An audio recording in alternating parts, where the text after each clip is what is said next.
అందరికీ నమస్కారం. నిన్న వైసీపీ వాళ్ళు, ముఖ్యంగా వైసీపీ రామచంద్రపురం ఇన్ఛార్జ్ సూర్యప్రకాష్ గారు కొన్ని వ్యాఖ్యలు చేశారు. ఈ 72 రోజులు పోరాలు జరిగిపోతున్నట్టు, ఈయన ఎక్కడో ముందు విషయం పూర్తిగా తెలుసుకోకుండా ఇక్కడికి వచ్చి మిడిమిడి జ్ఞానంతో ఏదో మాట్లాడి వెళ్ళాడు ఆయన. ఈయనేమో హైదరాబాద్లో ఉంటాడు, ఆడు బిగ్ బాస్ ఏమో ప్యాలెస్లో ఉంటాడు. వీళ్ళకి అవగాహన ఉన్నది ఎవరైనా పేపర్ రాసిస్తే చదివేటినే. అలాగే మొన్న వెల్లసావరంలో పేదల ఇళ్ళు కోసం దాచుకున్న ఇసుక టీడీపీ వాళ్ళు తీసుకుపోయారు, చాలా అన్యాయం జరిగిపోయిందని చెప్పి దాని గురించి ఉద్యమం చేస్తామని చెప్పి సదరు సూర్యప్రకాష్ గారు మాట్లాడటం చాలా విడ్డూరంగా ఉంది. ఎందుకంటే ఆయన హైదరాబాద్లో కాకుండా ఇక్కడ ఉంటే ప్రజా సమస్యల మీద పోరాడచ్చు, అలాగే ఇలాంటి దోపిడీల మీద సరిగ్గా తెలుసుకుని మాట్లాడవచ్చు. ఈ ఇష్యూ ముందుగా కట్టా కొండని ఆయన సైట్లో డంప్ చేశారు. గతంలో వైఎస్ఆర్ వాళ్ళు మాజీ మంత్రి వేణు కుమారుడు ఈయన కలిపి అక్కడ డంప్ చేశారు, పేదల ఇసుక కోసం, ఇసుక సప్లై చేయడం కోసం. మరి దాన్ని కట్టా పండు అతనే మిషన్లు ఎట్టి, అతనికి స్నేహితుడు కాండ్రేకల్ సాయి, వీళ్ళిద్దరూ వాళ్ళ ఇంటి కోసమే ఈ విషయాన్ని, ఈ ఇసుకని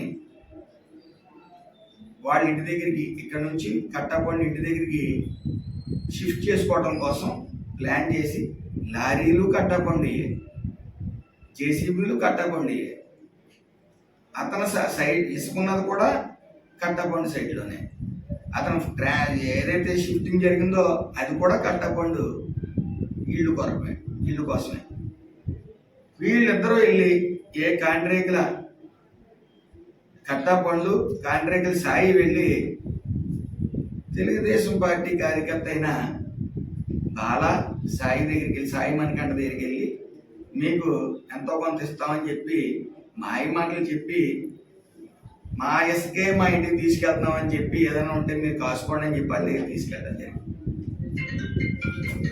ఇప్పుడు అవినీతి ఎవరు చేశారంటే పూర్తిగా వైఎస్ఆర్ చేశారు. ఇది రికార్డెడ్గా కూడా ఉంది. గుమ్మడికాయ దొంగలంటే భుజాలు తడుకుని వచ్చినట్టు అక్కడికి వచ్చి నాన్న హడావిడి. అలా ఈయనకి ఏమైనా చిత్తశుద్ధి ఉందా? ముఖ్యంగా మీడియా సాక్షిగా అడుగుతా ఉన్నాను. గత 5 సంవత్సరాలు మాజీ మంత్రి వేణు ఆధ్వర్యంలో ఇటు ద్రాక్షారామం గుడిలో కానీ, అలాగే అటు గవర్నమెంట్ హాస్పిటల్లో కానీ, ఎక్కడ పడితే అక్కడ పేదల కోసం ఇచ్చి సైట్లు ఫిల్లింగ్లో కానీ భారీ అవినీతి జరిగింది. ఆయన తీసుకుని వచ్చింది ఎవరు ఇక్కడికి? బోస్ గారు. మరి అంత అవినీతి జరుగుతున్నప్పుడు ఏ రోజు మాట్లాడలేదు. అంటే సైలెంట్గా ఉన్నారంటే వీరికి ఓటం ఉంది అందులో. మరి ప్రజా ఉద్యమాలు ముందు నుంచే చేయాలి కదా. వీళ్ళు అన్యాయం జరిగిన చోట ఏ రోజైనా నోరు ఎత్తారా? ఎత్తరు నోరు, ఓటాలు ఉన్నాయి కాబట్టి.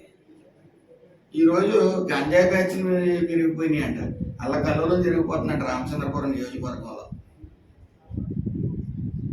ఆయనకి తెలియదు, హైదరాబాద్లో ఉంటాడు, ఇక్కడికి వచ్చి పేపర్ లేకపోతే నోటికి వచ్చి మాట్లాడుతూ ఉంటాడు.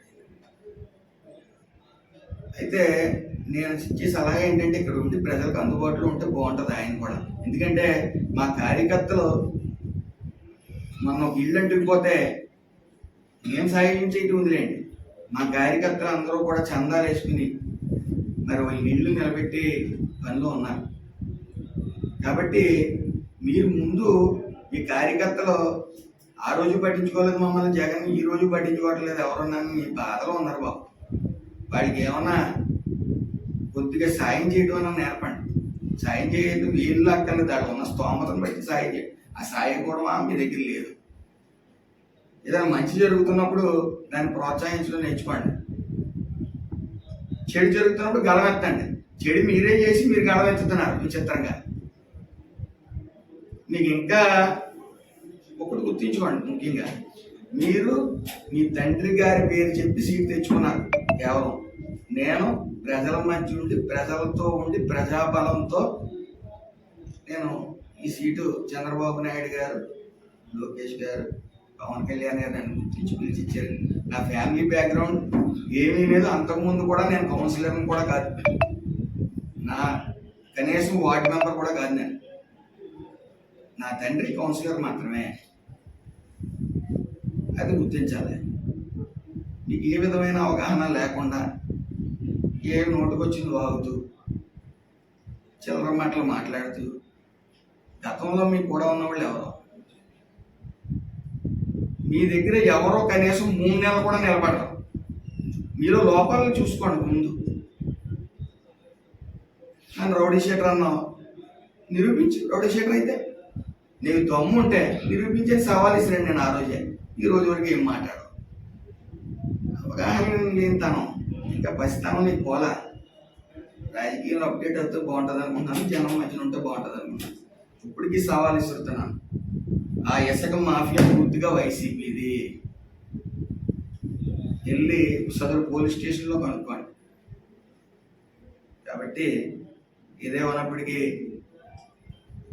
ప్రజలందరూ ఈ ఏదైతే వైఎస్ఆర్సీపీ పార్టీ ఏ రోజైతే వీడ్కోలు పలికారో 11 సీట్లు మాత్రం వచ్చాయి. ఆ రోజునే ఆడవాళ్ళతో సైతం అందరూ కూడా సంబరాలు చేసుకున్నారు. మరీ ముఖ్యంగా చెప్పాలంటే ఈ సైకిల్ రేట్లు కూడా మీరు గమనిస్తే అమాంతంగా పెరిగినాయి. ఎందుకంటే ఒక అడ్మినిస్ట్రేటర్ వచ్చారు, ఒక బలమైన యువ నాయకులు పవన్ కళ్యాణ్ గారు, లోకేష్ గారు వచ్చారు. ఎన్డీఏ కూటమి మీద నమ్మకంతో రాష్ట్ర ప్రజలు ఎవరో కూడా బయటికి వెళ్ళి ఇన్వెస్ట్మెంట్ పెట్టుకుంటే ఎక్కడో అక్కడే పెట్టుకుంటా ఉన్నారు. అవి గమనించాలి. రాష్ట్ర అభివృద్ధి జరుగుతుంది. స్వర్ణ ఆంధ్రప్రదేశ్ని త్వరలో చూడబోతున్నాం.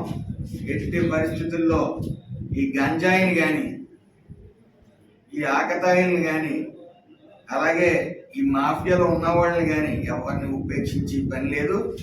ఆల్రెడీ ప్రక్షాళన అనేది జరిగింది. ద్రాక్షారామ గుడి నుంచి రామచంద్రపురం హాస్పిటల్ వరకు. ఈరోజు చూడండి, ద్రాక్షారామ గుడి కానీ, ఇటు గవర్నమెంట్ హాస్పిటల్ కానీ ఎక్కడైనా సరే చాలా నీట్గా ఉండి ఏం చిన్న అవినీతి జరగకుండా ఇక్కడ ప్రభుత్వ పాలన సాగుతుంది ప్రతి చోట కూడా. అది గమనించండి.